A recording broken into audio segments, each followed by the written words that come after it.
Hello everyone, welcome to my YouTube channel Learning with Anila Qadri.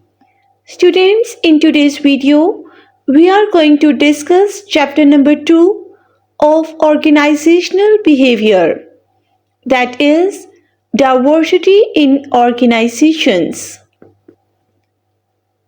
In this chapter, you will find answer of different questions, which may include: describe the two major forms of workforce diversity.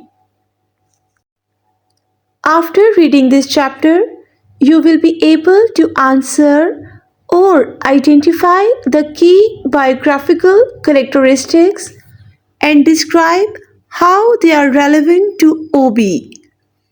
You will be answered to recognize stereotypes and understand how they function in organizational settings. You will definitely find answer of question define intellectual ability and demonstrate its relevance to OB.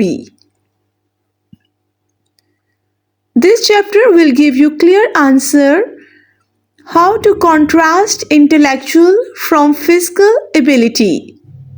And in the last, you will find out answer of describe how organizations manage diversity effectively.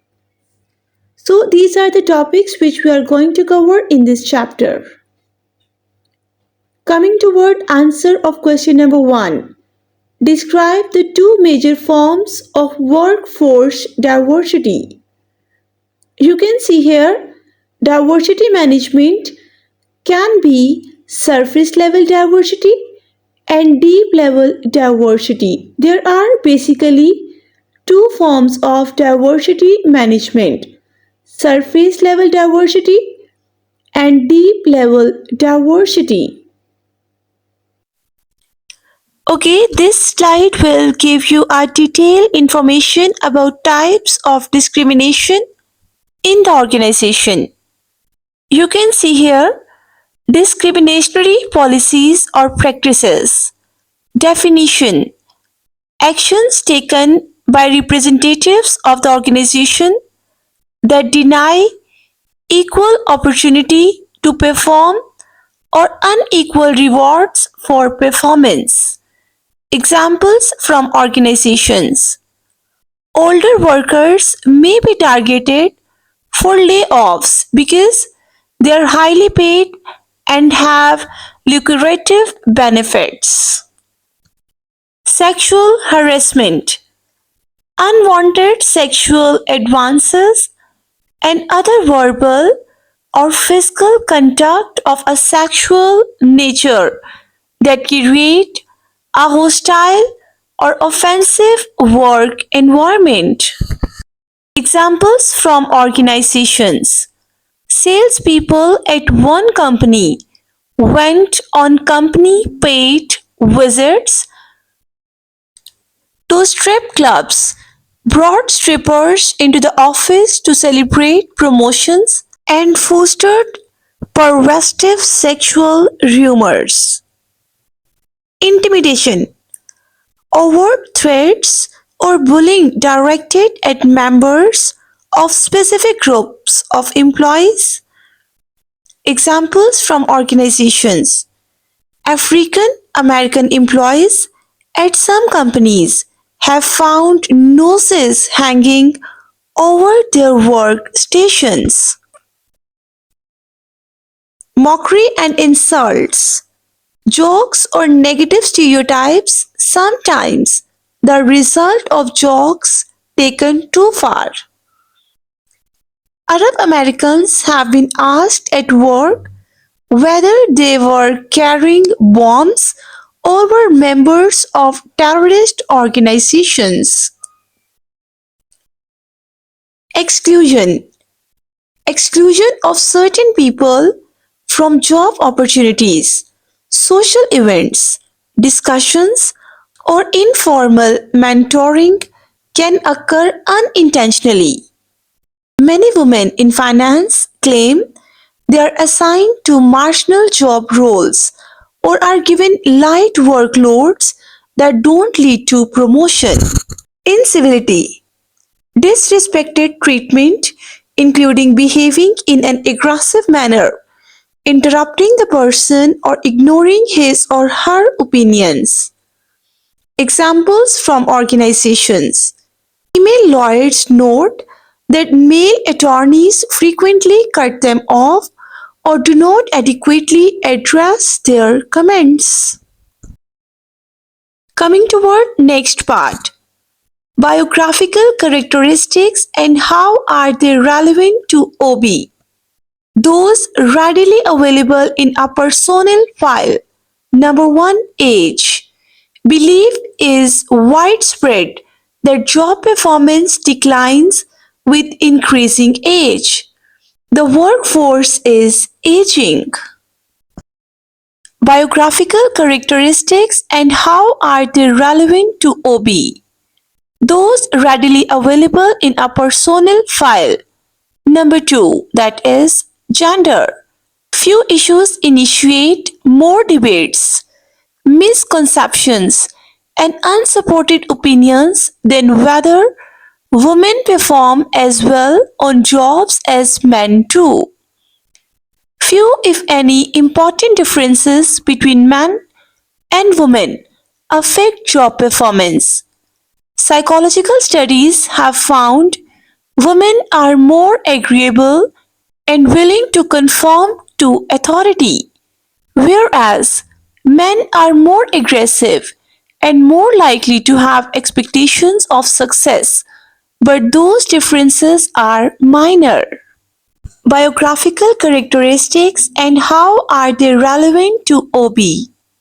Those readily available in a personnel file. Race and ethnicity.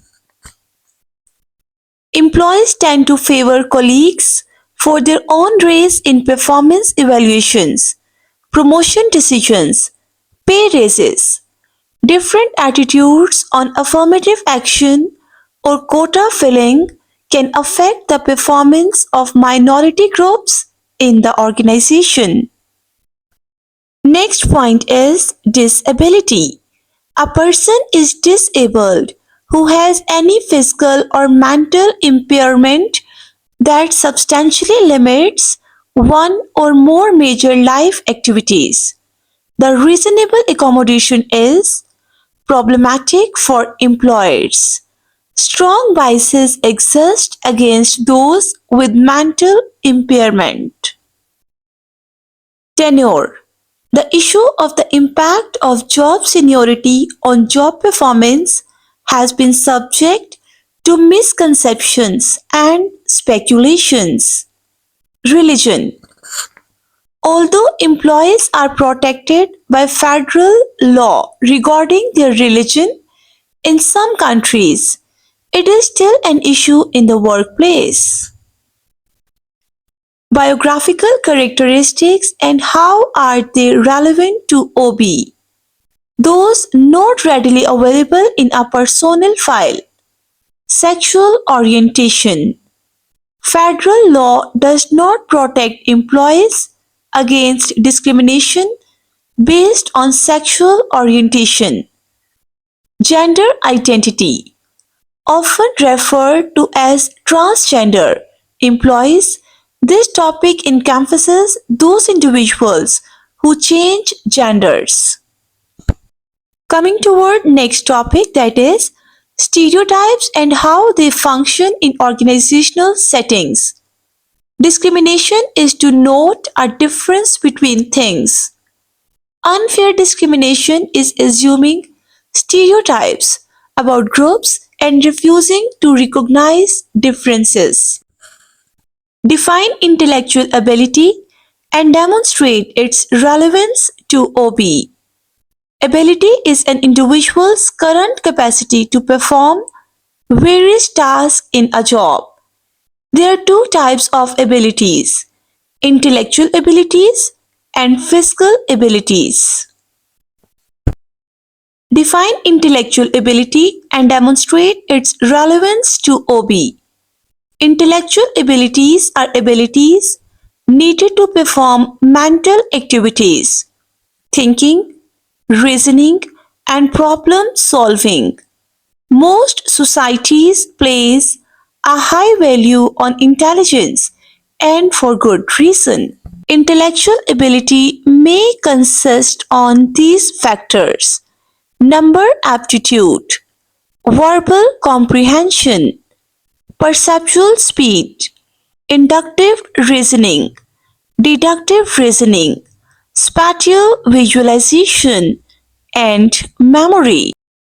Coming toward next topic, contrast intellectual from physical ability. Physical abilities, the capacity to do tasks demanding stamina, dexterity, strength, and similar characteristics. The three main categories of physical ability are strength, flexibility, and other characteristics. Alright, coming toward very important slide, strength factors. Number 1, dynamic strength, which means ability to exert muscular force rapidly or continuously over time. Trunk strength, ability to exert muscular strength using the trunk, particularly abdominal muscles. Static strength, ability to exert force against external objects. Explosive strength, ability to expand a maximum of energy in one or a series of explosive acts. Flexibility factors. There are basically three factors: strength factors, flexibility factors, and other factors. Coming toward flexibility factors. Number 1, extent flexibility. Ability to move the trunk and back muscles as far as possible. Dynamic flexibility, ability to make rapid, repeated flexing movements. Other factors, which may include body coordination, ability to coordinate the simultaneous actions of different parts of the body. Balance, ability to maintain equilibrium despite forces pulling off balance. Stamina, ability to continue maximum effort requiring prolonged effort over time. Contrast intellectual from physical ability. Importance of ability at work increases. Difficulty in formulating workplace policies that recognize disabilities. Recognizing that individuals have different abilities that can be taken into account when making hiring decisions is not problematic. It is also possible to make accommodations for disabilities. Describe how organizations manage diversity effectively. Attracting, selecting, developing, and retaining diverse employees. Diversity in groups. Effective diversity programs. Describe how organizations manage diversity effectively. Effective diversity programs can be: teach legal framework, teach the market advantages, foster the skills and abilities of all workers. Managerial implications and summary. This chapter looked at diversity from many perspectives, paying particular attention to three variables. Number 1, biographical characteristics. Number 2, ability, and diversity programs. Managerial implications and summary. Diversity programs. Selection. An effective selection process will improve the fit between employees and job requirements. Diversity management. Diversity management must be an ongoing commitment that crosses all levels of the organization. So guys, this is all about chapter number 2 of organizational behavior. For my next video, do not forget to subscribe my channel Learning with Anila Qadri and press the bell icon. Thank you.